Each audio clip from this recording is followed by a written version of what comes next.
नमस्कार। BEd bridge course में एक बार फिर से आपका स्वागत है। हम लोग देख रहे हैं मॉड्यूल 523। 523 मॉड्यूल का मतलब है पेपर थर्ड देख रहे हैं और पेपर थर्ड की ये हमारी जो क्लास है 28 नंबर की है। पेपर का नाम है पाठचर्या एवं शिक्षण अधिगम प्रक्रिया। यहाँ से आप पूरी तैयारी कर सकते हैं कैनबाला 2 यूट्यूब चैनल से। अगर आपको पूरा सिलेबस प्राप्त करना है तो आप इस व्हाट्सएप नंबर पर कांटेक्ट कर सकते हैं। व्हाट्सएप नंबर है 7055667037।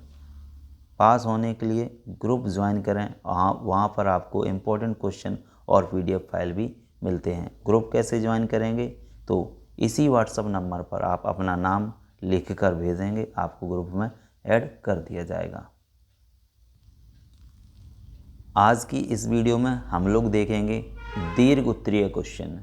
दीर्घ उत्तरीय क्वेश्चन जो कि लॉन्ग आंसर होते हैं, ये 10 नंबर के होंगे। कितने नंबर के आएंगे आपके एग्ज़ाम में?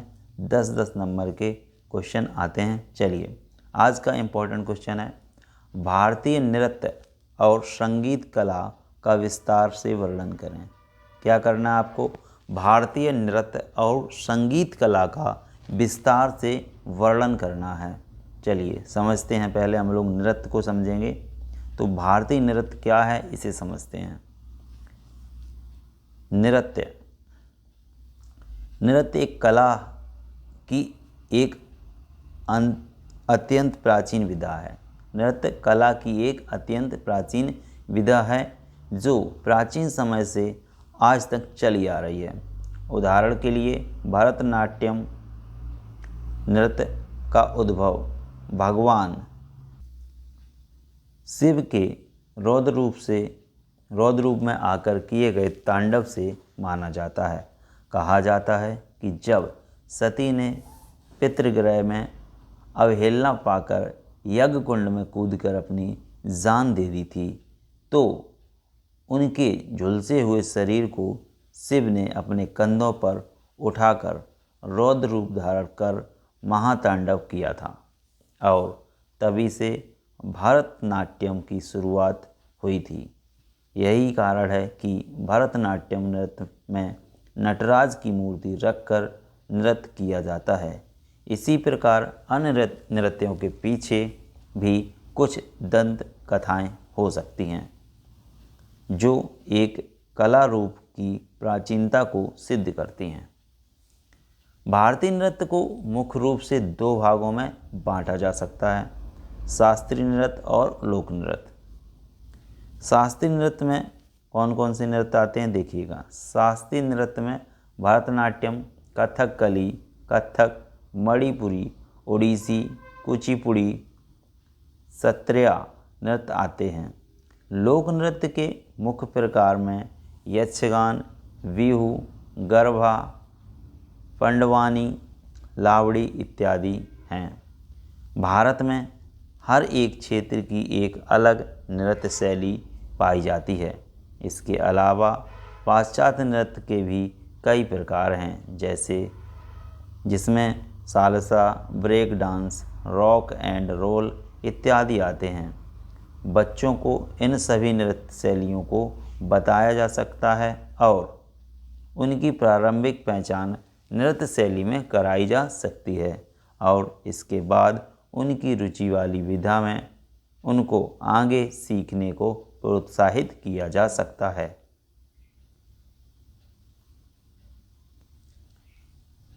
अब हम समझेंगे लोकगीत क्या होते हैं। क्वेश्चन अलग से शॉर्ट में भी आ सकता है। लोकगीत क्या होते हैं, लोकगीत के बारे में व्याख्या कीजिए या लोकगीत के बारे में वर्णन कीजिए। तो इस प्रकार से क्वेश्चन बनेंगे तो आप आंसर यहाँ से लिखेंगे। क्या है क्वेश्चन? क्वेश्चन है लोकगीत क्या होते हैं या उसके बारे में व्याख्या कीजिए। आंसर है, आंसर को देखेंगे। भारत के विभिन्न प्रदेशों में पाई जाने वाली विविधता सांस्कृति परंपराओं और विविध रूप में देखी जा सकती है।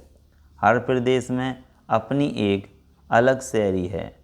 लोक संगीत या कव्वाली संगीत उस रूप में नहीं सिखाया जाता जैसे कि विद्यार्थियों को शास्त्रीय संगीत की शिक्षा दी जाती है। अतः विद्यालयों में इसका ज्ञान देना आवश्यक है। यही वह माध्यम है जिसमें विद्यार्थी अपने देश की सांस्कृतिक संपन्नता और विविधता से परिचित हो सकते हैं। ग्रामीण जीवन की शैली विद्यार्थियों को इस समय नहीं देती है कि ग्रामीण जीवन की शैली विद्यार्थियों को इतना समय नहीं देती है कि वह वहाँ के संगीत को सीखने के लिए फिर शिक्षु बने और सीखें। यह वहाँ के जनजीवन में शामिल होता है और बच्चे से बहुत आसानी से विभिन्न दैनिक कार्यों में लगे हुए सीखते हैं। यदि कहा जाए कि विद्यालय से बाहर अन्य सामाजिक अभिकरणों से सीखने का यह अच्छा उदाहरण है तो यह बिल्कुल सही है। गाँवों में बचपन से ही इन गीतों को सुना जाता है। बच्चे इन्हें सुनकर याद करते हैं और फिर सहज ही आत्मसात कर लेते हैं। दिन प्रतिदिन के क्रियाकलाप इनमें उन्हें और कुशल करते हैं, क्योंकि यह संगीत उन्हें प्रत्येक क्रियाकलापों से जुड़ा होता है। पर विद्यार्थियों को अन्य क्षेत्रों के कला रूपों से परिचित कराना भी आवश्यक है। अतः समस्त विद्यार्थियों को, चाहे वह ग्रामीण क्षेत्र के हों या शहरी क्षेत्र के, लोक कला का ज्ञान देना आवश्यक है और इस क्रम में संपूर्ण भारत में सभी प्रकार के क्षेत्रीय कलाओं, लोक कलाओं से परिचित कराना चाहिए। हमारे देश में संगीत किसी भी समारोह जैसे शादी, जन्मोत्सव इत्यादि का अभिन्न अंग है। भारत में प्रत्येक कार्यक्रम से संबंधित गीत संगीत की परंपरा रही है। इन सभी उत्सवों से संबंधित कई गीत हैं। इन सब समारोहों के अलावा अन्य कई पर्व त्योहारों जैसे फसल के रोपण, कटाई से संबंधित गीत होते हैं। लोकगीत में रसिया गीत, कजरी, होरी, आल्हा ये उत्तर प्रदेश के हैं, जबकि पखिंडा, लोटिया ये राजस्थान के हैं। पंडवानी छत्तीसगढ़ का है। मंगल गीत कुमायूं का है। मंडो गोवा का। चौथी, बिरहा और सोहर ये हैं बिहार के, जबकि छाकरी कश्मीर का है। लामन हिमाचल प्रदेश का है। टप्पा पंजाब का है। पोवाड़ा महाराष्ट्र का है और बुर्रा कथा आंध्र प्रदेश का है। भूटा गीत केरल का है। बिहू असम का है और साना लोमोक है मणिपुर का। इसी प्रकार दसकथिया क्या कहाँ का है? दसकथिया है उड़ीसा का। बाउल बंगाल का। बसंत गीत गढ़वाल का है। चाई हिया मिज़ोरम का है। बिल्लू पट्टू अम्मा नेवोरी तमिलनाडु का है। इस प्रकार से ये आते हैं। इन सभी का प्रारंभिक परिचय विद्यार्थियों को कराना चाहिए। अब हम लोग समझेंगे संगीत क्या होता है। क्या समझेंगे? संगीत क्या होता है। भारतीय संगीत का प्रादुर्भाव वेद के मंत्रोच्चारण से माना जाता है।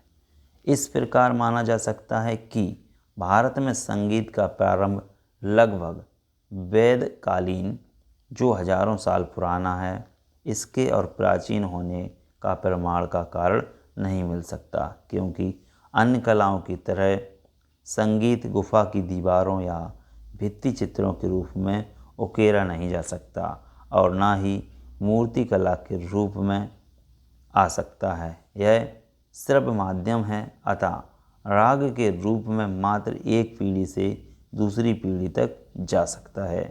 यही कारण है कि अत्यंत प्राचीन काल में इसके होने की प्रामाणिकता को सिद्ध नहीं किया जा सकता, पर यह कहा जा सकता है कि संगीत का प्रारंभ मानव जीवन के प्रारंभ के साथ ही हो गया होगा।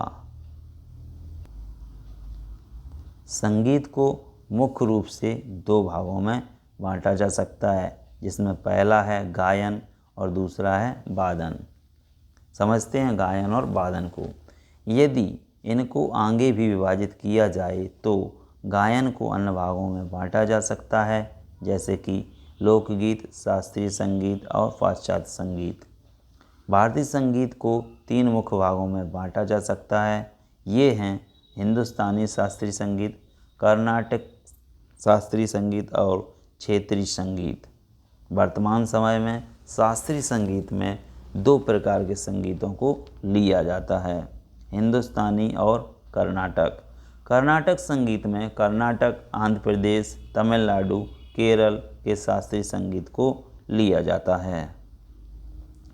हिंदुस्तानी शास्त्रीय संगीत में गाने की शैली के अनुसार कई घराने होते हैं, जैसे बनारस घराना, ग्वालियर घराना, आगरा घराना, पटियाला घराना, दिल्ली घराना इत्यादि।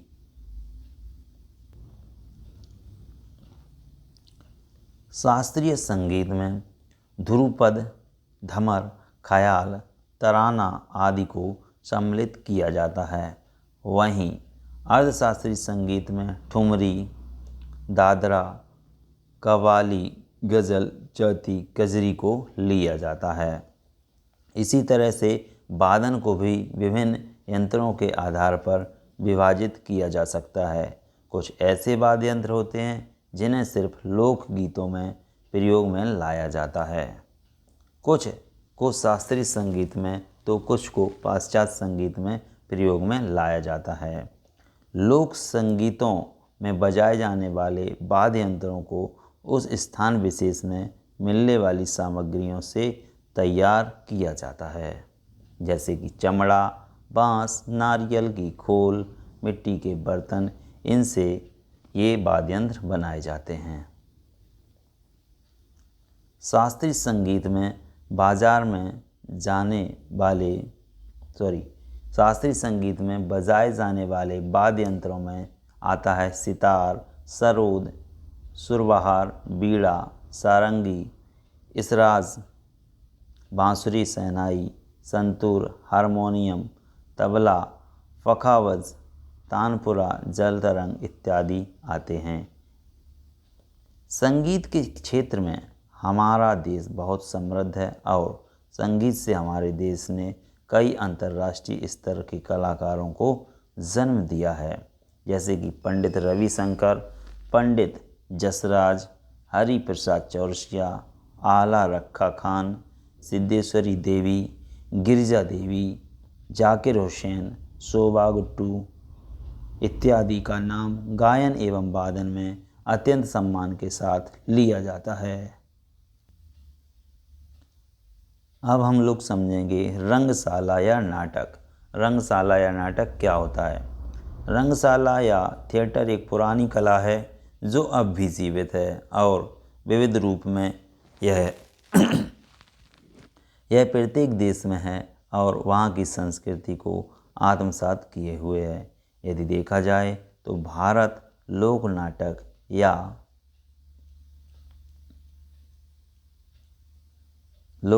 या रंगशालाएं अपनी पुरातनता को सिद्ध करती हैं।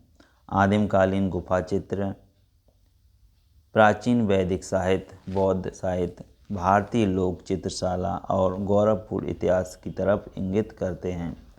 भरत मुनि द्वारा रचित नाट्य शास्त्र, जिसका रचना काल 2री सदी पूर्व से 2री सदी के बीच मानी गई है और जिसे 5वें वेद के रूप में लिया जाता है।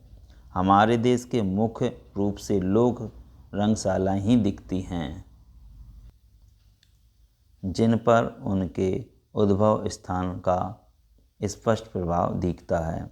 वैसे भी लोक कलाओं का वास्तविक अर्थ भी यही होता है कि ये सभी लोक रंगशालाएं भारतीय संस्कृति की संबद्धता की एक झलक हैं। लोक रंगशालाएं या लोक रंगशाला के क्षेत्रीय होने के कारण उनमें निश्चित स्थान की भाषा और बोली भी मिलती है, अतः इनमें कई भाषाएं सुनने को मिलती हैं। साथ ही इनमें जो कथाएं दिखाई जाती हैं वे संस्कृत के महाकाव्यों, पुराणों और ऐतिहासिक कहानियों लोक कथाओं जो प्रेम और वीरता से संबंधित होती हैं और स्थानीय महापुरुषों से संबंधित होती हैं। सूत्रधार इन कहानियों को मूक अभिनय, चित्र, कठपुतली, संगीत या नृत्य इत्यादि के माध्यम से प्रस्तुत करते हैं। पंडवानी, कट्टू, यक्षगान, बुर्रा कथा, गोंधल, कीर्तन, पुवाड़ा, गरोडा, बिल्लूपट्टू, रामलीला, रासलीला, कृष्ण अट्टम, नटकला, गीत गोविंद, आला उदल, स्वांग, नौटंकी, इंद्रसभा, फारसी स्टेज और शहरी स्टेज इत्यादि रंगशाला के प्रमुख उदाहरण हैं। तो यदि क्वेश्चन आता है रंगशाला या नाटक क्या है, तो आप इसको शॉर्ट आंसर में लिख सकते हैं। वैसे हम लोग लॉन्ग आंसर में तो देख ही रहे हैं। अब यहाँ पर हम लोग देखेंगे कठपुतली का खेल। क्वेश्चन आता है कठपुतली का खेल क्या है, तो यहाँ से शॉर्ट आंसर आप लिख सकते हैं और लॉन्ग में अगर पूछा जा रहा है तो लॉन्ग भी लिख सकते हैं। चलिए समझते हैं कठपुतली का खेल। ज्ञान के विस्तार हेतु कठपुतली और कठपुतली का खेल संपूर्ण विश्व में महत्वपूर्ण भूमिका निभाता है। यदि कठपुतली के खेल का विश्लेषण किया जाए तो यह स्पष्ट है कि यह खेल स्वयं में कला के अन्य स्वरूपों को लिए हुए है। देखा जाए तो इस खेल में साहित्य, चित्रकारी, मूर्तिकला, नाटक, संगीत और नृत्य सभी कुछ आ जाते हैं और इन सब के साथ साथ यह बालक की निहित सृजनात्मक शक्ति को उभारता है। बहुत पुराने समय से ही भारतीय पौराणिक एवं कल्प कथाओं, दंत कथाओं को कठपुतली के खेल के माध्यम से दर्शाया जाता है। राजस्थान इसके लिए विशेष रूप से प्रसिद्ध है। कठपुतली का खेल अपने साथ कई अन्य विधाओं को जोड़े होता है। यह बहुत रोचक के साथ श्रम साध्य भी है। अपनी गत्यात्मकता के कारण यह खेल सभी उम्र के लोगों को आकर्षित करता है तथा स्वयं में से जोड़ता है, परंतु प्रारंभिक कला शिक्षा में इसका योगदान बहुत ही अधिक है। यह प्रारंभिक कला शिक्षण में एक साधन के रूप में शिक्षा देने का कार्य करता है, जहाँ यह स्वयं में एक पूरी कला विधि है। वहीं यह एक साधन के रूप में विद्यालय में शिक्षा देने में सहयोग भी करता है। अब समझते हैं इन सब कला रूपों के अलावा अन्य कला प्रकारों में मूर्तिकला, चित्रकला, कोलाज इत्यादि भी सम्मिलित हैं तथा विद्यालयों में इनकी शिक्षा भी दी जा सकती है। तो दोस्तों हमने यहाँ पर एक लॉन्ग आंसर देखा है जो कि काफ़ी बड़ा है और इसमें जो लॉन्ग आंसर था उसमें क्या था क्वेश्चन, भारतीय नृत्य संगीत का विस्तार से वर्णन करो। तो हम लोगों ने भारतीय नृत्य और संगीत को विस्तार से समझ लिया है। इसके अंदर जो छोटी छोटी हेडिंग आई हैं उनको आप शॉर्ट आंसर के रूप में लिख सकते हैं।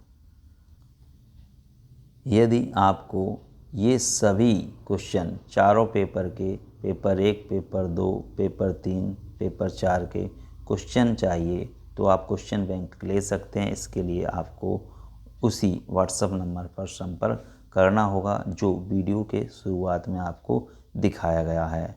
वीडियो अंत तक देखने के लिए बहुत बहुत धन्यवाद। मिलेंगे आपसे जल्दी नेक्स्ट वीडियो में। देखते रहिएगा कैनवाला 2 यूट्यूब चैनल।